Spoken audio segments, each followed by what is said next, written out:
Hello నమస్తే. Box office దగ్గర అక్కినేని నాగార్జున 12 ఏళ్ల క్రితం సెట్ చేసిన రికార్డు ఇప్పటివరకు బ్రేక్ అవ్వలేదట. ఆ రికార్డ్ ఏంటి, ఆ రికార్డ్ సెట్ చేసిన మూవీ ఏంటో తెలుసుకునే ముందు ఈ వీడియోకి లైక్ చేయండి, అలాగే ఈ ఛానల్ని సబ్స్క్రైబ్ చేసుకోండి. బాక్స్ ఆఫీస్ దగ్గర టాలీవుడ్ లో ప్రతి నెల చాలా సినిమాలే రిలీజ్ అవుతున్నాయి. వాటిలో హిట్ అవుతున్నాయి అండ్ ఫ్లాప్ అవుతున్నాయి.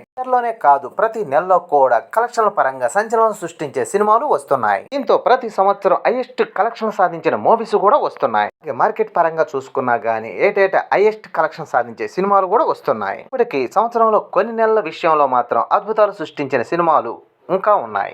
అద్భుతాలు సృష్టించిన సినిమాల్లో నాగార్జున నటించిన డమరకం ఒకటి అని చెప్పుకోవాలి. సినిమా రిలీజ్ అయి రీసెంట్ గా బాక్సాఫీస్ దగ్గర 12 ఏళ్లు పూర్తి చేసుకుంది. కానీ ఈ సినిమా నెలకొల్పిన రికార్డు ఇప్పటికీ అలాగే కొనసాగుతుంది. 12 ఏళ్లుగా ఈ సినిమా రికార్డు బ్రేక్ అవ్వకుండా ఉండటం అంటే విశేషమని చెప్పాలి. 12 ఏళ్ల క్రితం నవంబర్ 23న రిలీజ్ అయిన సినిమా డమరుకం టోటల్ రన్ లో బాక్సాఫీస్ దగ్గర 26 కోట్ల రేంజ్ లో షేర్ ను అందుకొని పరుగునైతే ముగించింది. నవంబర్ లో రిలీజ్ అయిన ఏ మూవీ కూడా ఇప్పటి వరకు ఆ కలెక్షన్ మార్కుని అందుకోలేకపోయాయి. బాక్సాఫీస్ దగ్గర ఆ సినిమా బడ్జెట్ 35 కోట్ల రేంజ్ లో ఉండటం వల్ల ఎక్కువ అవటం వల్ల ఆ బడ్జెట్ నుండి రికవరీ చేయలేకపోయింది. సినిమా బడ్జెట్ వైడ్ గా ఫ్లాప్ అయినప్పటికీ కూడా భారీ హైప్ తో రిలీజ్ కావడంతో మంచి టాక్ ని సొంతం చేసుకుని కలెక్షన్ పరంగా కూడా మంచి కలెక్షన్ సాధించింది. నవంబర్ నెలలో 26 కోట్ల రేంజ్ లో షేర్ అందుకొని నవంబర్ నెలలో హైయెస్ట్ కలెక్షన్ గ్రాసర్ గా నిలిచింది. తెలుగు సినిమాల్లో ఈ రికార్డుని ఈ ఏడాది దాకా సాగుతూనే ఉంది. ఇక నెక్స్ట్ ఇయర్ అన్నా ఏ మూవీ అన్నా వచ్చి ఈ రికార్డుని బ్రేక్ చేస్తుందేమో చూడాలి.